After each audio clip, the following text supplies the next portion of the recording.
우리 다 같이 사도신경으로 신앙 고백하심으로 5월 21일 새벽 예배를 하나님께 드리겠습니다. 나는 전능하신 아버지 하나님 천지의 창조주를 믿습니다. 나는 그의 유일하신 아들 우리 주 예수 그리스도를 믿습니다. 그는 성령으로 잉태되어 동정녀 마리아에게서 나시고 본디오 빌라도에게 고난을 받아 십자가에 못 박혀 죽으시고 장사된 지 사흘 만에 죽은 자 가운데서 다시 살아나셨으며 하늘에 오르시어 전능하신 아버지 하나님 우편에 앉아 계시다가 거기로부터 살아있는 자와 죽은 자를 심판하러 오십니다. 나는 성령을 믿으며 거룩한 공교회와 성도의 교제와 죄를 용서받는 것과 몸의 부활과 영생을 믿습니다. 아멘.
하나님 말씀은 민수기 26장 52절에서 65절 말씀입니다.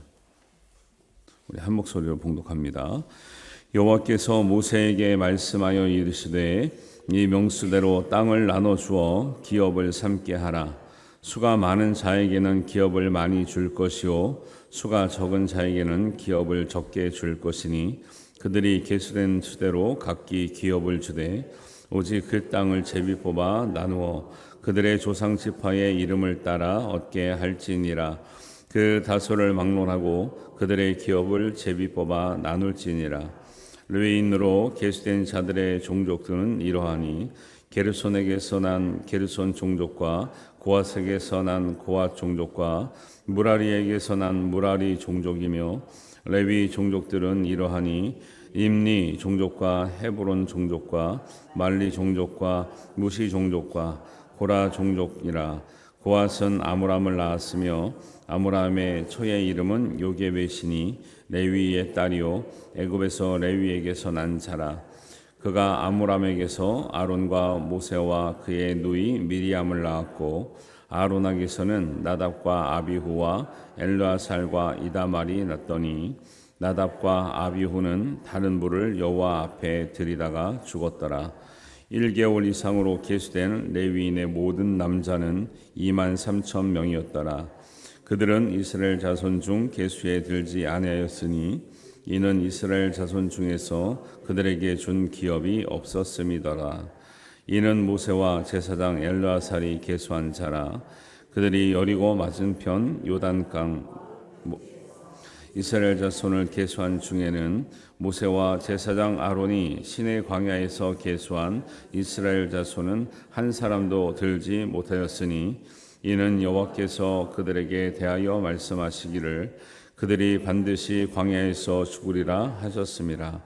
이러므로 여분네의 아들 갈렙과 눈의 아들 여호수아 외에는 한 사람도 남지 아니하였더라. 아멘. 인구조사에 관한 이야기가 계속되고 있습니다. 민수기에서 인구조사는 1장에서 있었고, 그 다음에 26장에서 두 번째 인구조사가 나옵니다. 숫자만 간단하게 비교해봐도 거기서 하나님의 참 놀라운 은혜를 발견할 수 있는데, 이제 1장의 숫자가 지금 딱 비교를 해놓으면 좋은데 비교가 안 돼가지고 이제 잘 모르잖아요. 큰 거 몇 가지만 살펴보면요, 51절에 다 계수를 하니까 몇 명 나오냐면 이제 간단하게 60만 3천 명 나왔거든요. 근데 1차 조사에서는 60만 1,000명 나왔어요. 2,000명만 줄어들었죠. 근데 사실은 2,000명만 줄어든 것이 은혜예요. 왜냐하면 시몬 지파가 그 발람의 꾀 때문에 막 그렇게 연병이 나가지고 죽은 사람이 37,000명이에요. 갑자기 죽은 사람만 37,000명이면 2,000명만 줄어든다는 게 이상한 거죠. 훨씬 더 많이 줄어야 되는데, 이런 그 하나님의 징계를 받은 것에 비해서는 줄어든 숫자가 적은 거죠. 왜냐하면 잘못해서 줄어든 지파가 있었어요. 한 4지파는 좀 줄어들었어요. 그런데 나머지 7지파는 보니까 그래도 조금씩 늘어났어요. 그래서 이걸 보면 우리가 하나님 앞에 때로는 잘못해서 줄어든 게 있어도 전체 합으로 보면 하나님은 우리를 징계하시고 감소시켰던 것보다 하나님께서 은혜 주시고 늘어나게 하시는 은혜가 항상 더 크다는 것을 볼 수가 있는 거죠. 그래서 우리가 이런 것들이 교회 안에 공동체에서 잘 흘러가야 됩니다. 어떤 사람이 부족해요. 근데 진짜 이 전 세계적으로나 교회적으로나 공동체적으로 보면 하나님께서 넉넉하게 주신 사람의 것이 잘 흘러가잖아요. 부족하지 않다라는 거예요. 그 원리를 항상 얘기했어요. 우리 세계적으로도 막 귀한 난민도 있고 막 그러잖아요. 그런데 진짜 선진국께서는요, 식량이 남아도 그냥 버릴지언정 그냥 주진 않아요. 정착적으로 보면 그런 게 있어요.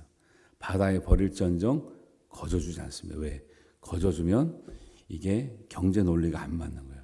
정치 논리가 안 맞는 거예요. 이런 거예요. 그러니까 이 세상이 진짜 없어서 굶고 있느냐, 사람들이? 그렇지 않다라는 거예요. 하나님의 정말 뜻대로 선순환되지 않고 사람의 생각대로 어떤 경제 논리, 정치 논리, 군사 논리가 적용되면 항상 굶고 죽고 줄어드는 이런 현상이 벌어진다라는 거죠. 그것을 하나님 나라에서는 정말 하나님의 공평함대로 베풀 때, 나눌 때 모든 사람이 풍족하게 누릴 수 있는 은혜가 있는 줄 믿습니다. 이게 세상에선 안 되기 때문에 교회에선 이게 돼야 된다. 될 수 있으면 참 좋겠다.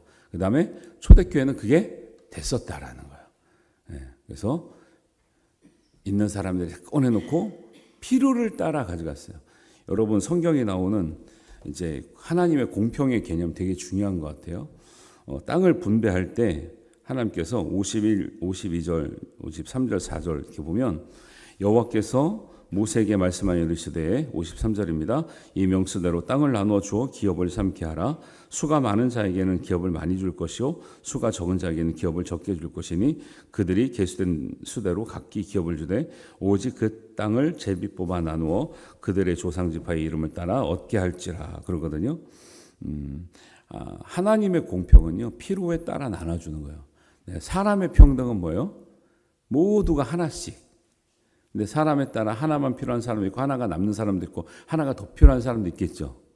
그럼 하나씩 무조건 하나씩 주는 게 좀 이렇게 공평한 것 같아요. 사람의 필요에 따라서 조금 더 필요한 사람 좀 더 주는 게 공평한 것 같아요. 그죠? 그래서 성경에 여러분이 아무리 검색을 해보세요. 평등이란 말은 안 나와요. 평등이란 말 안 씁니다. 성경에는. 왜? 모두가 하나씩이라는 것이 하나님의 공평 개념에 안 맞아요. 필요한 사람에게 더 주고 그 다음에 예를 들면 진짜 안 필요하면 안 줄 수도 있는 거죠. 아니면 적게 줄 수 있는 거예요. 근데 그래서 왜 공산주의가 왜 안 되는 줄 아세요? 공산주의는 다 똑같이 줘야 되거든요. 다 똑같이 적게 주는 거예요. 그러니까 다 배고픈 거예요. 이상하죠? 똑같이 얼마나 공평합니까? 근데 그렇지 않다는 거예요. 하나님의 공평은. 그래서 수가 많은 자에게는 어떻게 이 땅이든 뭐든 어떻게 똑같이 줄 수가 있는 거예요. 각 종족마다 지파마다 인원이 다 다른데 어떻게 똑같이 주냐는 거예요. 그래서 하나님은 거기에 맞게끔 배려해서 줘라. 그런 것이 공평인 거죠. 공평은 평등이 아니라는 개념도 우리가 좀 생각을 하고 있어야 돼요. 우리는 뭐 하면 저도 이제 교학교 오래 해보니까 그런 생각이 드는 거죠. 애들한테 이제 싸울까봐 똑같이 하나씩 그러잖아요. 덩치가 이만하는데 하나 가지고 돼야 안 돼요. 안 되잖아요. 그럼 우리가 은혜스럽게 하려면 그래 너희들 먹고 싶은 대로 먹으라 하면 얼마나 좋아. 근데 왜 못해요? 예산상의 관계로 못한 거지. 그러니까 교회가 오면은 저는 이제 교회 오래 하다 보니까 애들이 교회에서 100% 주는데도 만족이 안 되는 이 분위기. 그리고 애들이 너무 아쉬워하는 이걸 많이 봐서 자, 언제 이게 해결될까, 교회는? 언제 애들이 필요한 만큼 정말 마음껏 이렇게 선택하고 취할 수 있고, 내가, 뭐랄까, 풍성했다, 이렇게 느낄 수 있을까. 그런 이제 마음도 들었어요. 그래서 하나님은, 평등하게 역사하지 않고 공평하게 역사하셨다라는 거예요. 그래서 징계받아서 줄어든 백성들이 있었지만 더 많이 채워주시는 지파로 인해서 결국은 사실은 엄청나게 많이 줄어들어야 되는데도 불구하고 조금밖에 줄어들지 않는 은혜가 있었음을 이제 볼 수 있습니다. 그래서 여러분들도 항상 이런 하나님의 공평의 은혜를 받고 있다는 것을 생각하시고 공평하신 하나님, 남이 가지지 않는 것을 갖게 하셨네라고 하는 이제 송명희 시인의 찬양도 있잖아요. 그런 것처럼 남에게 이 평등을 추구한 사람도 남에게 있나 뭐가 있나 보는 거예요. 내가 필요가 없어. 근데 남이 가진 거는 또 나도 가져야 돼. 그러니까 집에 필요 없는 게 많죠. 빨래거리를 쓰고 있는 러닝머신 이런 거 필요 없는 게 많죠. 근데 공평을 추구하는 사람들은 나에게 있는 게 뭔가, 그래서 나에게 있는 것으로 하나님께 감사합니다 할 수 있어요. 근데 평등을 추구하면 뭐예요? 남에게 있는 게 뭔가 봐요. 나는 필요 없는데 남에게 있으면 나도 있어야 돼. 그렇죠? 저 집에 있으면 나도 있어야 돼. 사실 나는 필요 없는데 나에게 필요 없는 걸 꺼내 놓는 게 공평이에요. 하나님이 그런 거죠. 그래서 하나님이 헌금을 드릴 때도 무조건 많이 드린 사람만 칭찬하지 않고 그 사람이 드릴 수 있는 정성을 보는 거죠. 어떤 사람은 두 랩돈을 드려도 그게 전부인 사람이에요. 하나님 그걸 크게 보시는 거죠. 그게 공평이에요.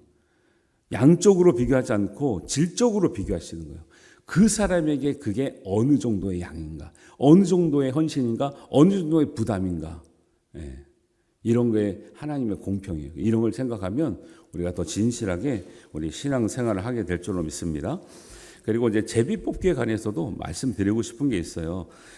땅을 줄 때 제비 뽑기 하라 그러거든요. 그다음에 성경에 가끔 제비 뽑기 했다란 말이 나오는데, 그럼 제비 뽑기 하는 게 성경적입니까? 안 성경적입니까? 애매하죠? 그러면 성경적이면 임직자 뽑을 때도 제가 제비 뽑기 해야죠. 딱 놓고 주님의 뜻대로 기도하고 딱 뽑아서 10명 딱 뽑으면 되잖아요. 그렇게 할까요, 앞으로? 애매하죠. 이런 것도 제가 왜 이런 얘기를 하면, 저도 직간접적인 경험이 있는데, 어떤 교회에서 담임 목사를 뽑는데 두 명 놓고 서로 싸운다는 거예요. 이쪽 파 저쪽 파가. 그러니까 누가 그랬다는 거예요. 성경대로 제비 뽑기 합시다. 이거 성경에 나오긴 나오는데 이거 성경적이라고 해야 돼요? 아니라고 해야 돼요? 제가 그런 얘기를 듣기도 하고, 저도 옛날에는 좀 제비 뽑기가 하나님 뜻 아닌가? 구약에도 나오고, 가론 유다가 없을 때 제자들도 마띠아를 뽑을 때도 제비 뽑기 했단 말이죠. 근데 중요한 건 뭔지 아세요? 마띠아를 제비 뽑기 한 이후로 신약 성경이나 그 외 초대교회는 제비 뽑기를 사용하지 않았다라는 거예요. 그 성경적인데 계속 사용해야지 왜 안 합니까? 이런 것도 한 번쯤은 이제 여러분이 생각해 볼 필요가 있어요. 일반 사람들이 성경적이라 하면은 성경에 나오면 성경적이라 그래요. 성경에 나오면 성경적이 아니라고. 그렇게 단순하게 비교하시면 안 되고, 왜 그 시대에 제비 뽑기를 활용했는가 보면, 여러분 특별히 구약 시대 때는 하나님의 얼굴을 뵙는 것, 구하는 것이 어려운 시대였어요. 그리고 그럴기가 불가능하다고 생각했고, 그 다음에 선지자 외에는 하나님의 말씀을 분별해 줄 사람이 없었어요. 그래서 사람들의 의견이 충돌이 있을 때 하나님의 뜻이라고 받아들이기 위해서 더 이상 이제 토를 달지 않고, 다 이렇게 결정됐으면 다 수용하자 하는 최선의 방법으로 제비 뽑기가 활용이 된 거죠. 그러니까 이것이 진짜 절대적인 하나님의 뜻으로 돼 있다 이렇게 인정을 했지만, 진짜 그랬던 게 보다는 사람들이 하나님 말씀을 분별하기가 어렵고, 그런데 의견 충돌은 있고 할 때 가장 그거를 합리적으로 효과적으로 해결하는 방법이 싸우지 않고 서로 인정하고 배려해주고 우리가 따르기로 이제 하는 방법이 제비 뽑기였거든요. 그래서 이 방법이 구약 시대에 많이 사용되다가 마띠아를 뽑을 때까지 사용하다 그 다음부터 사용을 안 합니다. 왜요? 신약에 와서는 이 하나님의 뜻을 예수님께서 구체적으로 선명하게 말씀하셨고 풀어주셨고, 그 다음에 구약 이외에 부족한 복음적인 내용들이 기록된 말씀으로 완전하게 남아있다라는 거예요. 그것을 보면서 이제 초대교회의 성도들이나 사람들은 특별한 선지자나 특별한 하나님의 직동 계시나 이렇게 우리가 어떻게 할 수 없어서 제비 뽑기에 의존하는 방법이 아니라 기록된 말씀과 예수님의 복음을 근거로 하나님의 뜻을 거의 복음에 맞게, 하나님 뜻에 맞게 분별할 수 있게 되었기 때문에 우리가 무지할 때 썼던 제비 뽑기를 그만두고 하나님의 말씀으로 하나님 뜻을 따라갈 수 있게 되므로 제비 뽑기가 사용되지 않았다. 할렐루야. 너무 정리를 잘하지 않았습니까? 저도 고민이 많았거든요. 성경이 나오는데 그럼 우리도 지금도 막 쓰면 되잖아요. 근데 지금 왜 안 쓸까? 단지 민주주의적이라서 안 쓸까? 그렇진 않고 성경적인 배경을 보니까 그런 의미가 있더라. 그래서 성경이 나온다고 아무거나 막 싸울 때마다 제비 뽑기 합시다 이러시면 안 돼요. 그러면 막 담임 목사도 제비 뽑아야 되고 임직자도 제비 뽑아야 되고 뭐 할 때마다 회장도 제비 뽑아야 되고 막 이래요. 무조건 제비 뽑는다고 뭐 그게 최선은 아니잖아요. 그래서 이제 이런 것도 있었다. 근데 구약 시대에는 이제 하나님의 뜻으로 받아들이는 차원에서 제비 뽑기 많이 활용됐다라는 거예요. 그래서 57절 보니까 이제 그렇게 해서 땅을 나눠주고 있는데 57절에 보니까 앞에서 거론하지 않았던 레위인의 숫자를 계수해요. 62절에 보니까 레위인의 숫자를 계수하는 거 보니까 23,000명이 됐대요. 그러면 레위인은 줄었을까요? 늘었을까요? 1차 때보다 늘었어요. 1,000명 정도가 늘었어요. 사실 많이 늘지는 않은 거예요. 그래도 근데 늘었어요. 왜? 줄어든 지파도 많잖아요. 3만 7천 명이 줄어든 거에 비하면 1,000명이 늘었어도 늘어난 거는 은혜인 거죠. 그런데 다른 지파들, 전체에서는 2,000명이 줄었는데 레위 지파는 1,000명이 늘었다. 이것은 무슨 말을 하냐? 가나안 땅에 들어가면 영적인 준비가 더 철저히 필요하고 레위인의 역할과 레위인의 위치가 굉장히 더 중요한다. 그래서 더 늘어난 숫자. 그러면 가나안 땅에 들어가면 백성들이 더 늘어날 거를 암시하고 있어요? 줄어들 걸 암시하고 있어요? 늘어날 거를 암시하고 있죠. 예. 그래서 부러운 거는 교육자 많은 교회들 부럽죠, 사실. 제 입장에서도. 예. 왜? 그만큼 할 일이 있고 성도들 돌볼 일이 있고 그만큼 있으니까. 예비하는 거예요. 이게 미리 준비하는 거예요. 나중에 늘어나니까 준비하는 게 아니라 늘어날 거를 대비해서 준비하는 거죠. 가나안 땅에 들어가서 이스라엘 백성들이 번창할 것을 예비하고 준비하는 거예요. 이게 믿음이 이런 거예요. 늘어났으니까 그때 어떡하지? 하나의 방법이 아니라 믿음으로 준비하면 주님께서 이루실 줄 믿습니다. 이런 것도 우리가 잘 생각해서 우리가 준비를 잘 해야 되는 거죠. 좋은 임재가 되려고 준비를 해야 좋은 임재가 되는 거지. 임재가 되고 나서 좋아지겠다? 말이 안 되는 거죠. 목사 되기 전에 좋은 목사가 되려고 준비를 해야 되는 거지. 목사 시켜주면 좋은 목사 될게요. 이 말이 됩니까? 안 됩니까? 안 되죠. 그런 것처럼 모든 일에 믿음으로 준비할 수 있기를 주님의 이름으로 축원합니다. 60절에 보니까 제사장 아론의 자녀들을 소개하고 있어요. 아론에게는 나답과 아비후와 엘르아살과 이다말이 났더니 그래요. 아론의 아들들이 4명 있다는 거 아셨습니까? 저도 잘 몰랐어요. 보니까 4명이나 있더라고요. 우리는 나답과 아비후는 많이 들어봤는데 엘르아살과 이다말은 잘 못 들어봤거든요. 근데 61절에 말하기를 나답과 아비후는 첫째 둘째라 하나님께서 주어진 대로 아론의 제사장 직분을 받게 했잖아요. 그런데 이들이 잘했다는 거 못했다는 거예요. 못했다라는 거예요. 성경은 레위인이라고 해서 가문이라고 해서 자녀라고 해서 혈연, 지연, 학연이라고 해서 무조건 하란 말 하지 않고 그렇게 줬지만 감당 못하면 하나님은 거둬가셔요. 네. 이게 은혜이면서도 놀라운 거예요. 우리가 정말 자격이 돼서 직분을 받았습니까? 아니에요. 은혜로 받은 거예요. 감당 못하면 우리가 형식적으로 걷어가지 않지만 의미적으로 걷어가시는 거예요. 사울 왕도 그랬어요. 사울 왕 왕으로 선출될 때는 하나님이 기뻐하셨어요.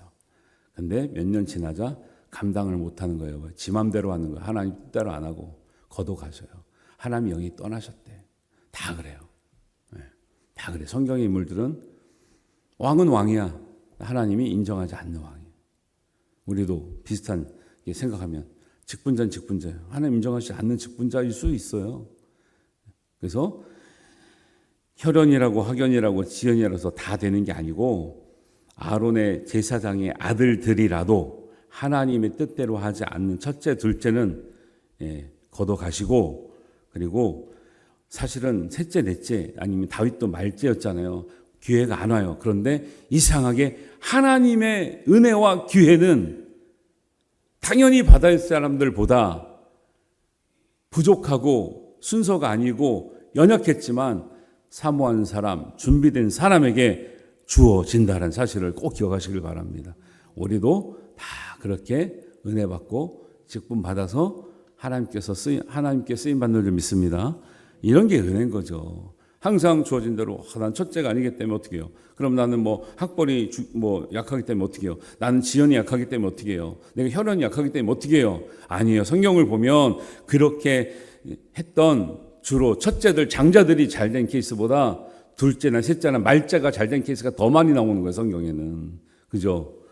가인과 아벨이 있는데 첫째가 잘한 게 있어요? 에서와 야곱이 있는데 하나님께서 에서를 쓰세요? 에서는 에돔 돼가지고 또 저번에 길 막고 막 그랬잖아요. 야곱도 부족했지만 야곱을 연단해서 쓰시죠. 요셉이 첫째라서 썼습니까? 저기 맨 뒤에 있는데 베냐민 앞에 맨 뒤에 있는데 하나님 요셉을 연단해서 쓰시잖아요. 이런 게 은혜고 하나님의 역사라는 거예요. 공평하신 하나님. 우리가 뒤에 서 있는 사람은 나까지 안 오겠네. 그리고 포기해요. 그러니까 은혜를 못 받는 거예요. 언젠간 주님께서 나를 부르시리라 준비되어 있으면 때가 되면 하나님께서 부르시고 사용하시고 은혜 주시고 역사하실 줄 믿습니다. 이게 믿음이에요, 이게. 그래서 믿음 있는 사람은 늦더라도 하나님께 귀하게 쓰임받을 수 있는 줄 믿습니다. 이런 걸 준비해야 되는 게 이런 거를. 늦게 쓰임받아도 귀하게 쓰임받는 게 중요한 거지. 일찍 쓰임받는데 제대로 못해가지고 걷어가시고 이게 뭡니까? 근데 성경에 실패한 사람들은 다 대부분 이래요. 일찍 정말 능력도 되고 평가도 좋고 가능성이 있어서 일찍 했는데 잘 못해서 거두거든요. 아답과 나비오도 그런 거예요. 제사장의 아들로 철제 둘째 얼마나 좋습니까? 명분이 잘 했는데 얘네들이 철이 없어가지고 하나님께 불을 들 때 지 맘대로 하는 거예요. 하나님께 거둬가시잖아요. 근데 셋째, 넷째는 준비도 안 됐어. 아니 나름대로 준비됐지만 자기한테 기회가 올지 몰랐어. 근데 기회가 오는 거예요. 근데 둘은 잘했다고 이렇게 성경에 보면 나와요. 그리고 맨 마지막에 보면 이런 말씀으로 이제 그 인구 조사하는 걸 마무리를 하고 있죠. 65절입니다. 64절 65절이요. 모세와 제사장 아론이 시내 광야에서 계수한 이스라엘 자손은 한 사람도 들지 못하였으니 첫 번째 인구 조사했을 때 그 사람은 여기에 하나도 없었어요. 갈렙과 여호수아 빼고는. 왜 없는지 아시죠? 모르시면 이제 성경 앞에 거를 보시면 돼요. 여태까지 말씀한 거 통틀어 보면 왜 여호수아와 갈렙 외에는 이 인구조사와 이 인구조사는 가나안 땅에 바로 들어가기 직전한 것이기 때문에 하여튼간에 1차 때 조사한 사람은 여기서 하나도 없다고 하는 의미를 아실 거예요. 잘 생각해 보시고 혹시나 우리가 그렇게 되지 않도록 깨어서 기도하시고 하나님께서 제일 경계하시는 문제라고 하시는 원망과 불평과 불신 또 반역 예를 들면 이런 것들 우리 안에 혹시 있지 않는가. 우리도 가나안 땅에 들어가기에 하나님 약속의 땅에 들어가기에 부족함이 없는가를 늘 살피셔서 여호수아와 갈렙과 동행하여 하나님 약속의 땅에서 존귀하게 쓰임받는 우리 모두가 되시기를 주님의 이름으로 축원합니다. 기도합니다. 하나님 아버지 우리에게 주시는 것이 모두 은혜이온데 우리가 살다 보면 잊어버리고 또 우리가 무감각해지는 삶을 살고 있습니다. 하나님, 우리는 첫 번째 조건이 아닐지라도 우리가 겸손한 마음으로 잘 준비되어 하나님께 늦게 부름을 받아도 존귀하게 쓰임받을 수 있는 믿음으로 살게 하시고 항상 준비된 마음으로 기도하며 깨어 있어서 주님의 마음을 헤아릴 수 있는 은혜가 있게 하여 주시옵소서. 여호수아와 갈렙처럼 좀 준비된 땅에 준비된 믿음의 사람들이 들어가 하나님 우리가 그 땅을 개척하기에 어려울지라도 하나님 주신 약속을 이루며 뜻을 이루며 우리가 정말 하나님의 나라를 성취해가는 은혜 속에 살다가 주님 나라 임하게 하여 주시옵소서. 쓰임받는 인생으로 은혜 받는 인생으로 또 은혜를 흘려가는 인생으로 하나님께서 인도하실 줄 믿사오며 예수님의 이름으로 기도하옵나이다. 아멘. 하늘에 계신 우리 아버지, 아버지의 이름을 거룩하게 하시며 아버지의 나라가 오게 하시며 아버지의 뜻이 하늘에서와 같이 땅에서도 이루어지게 하소서.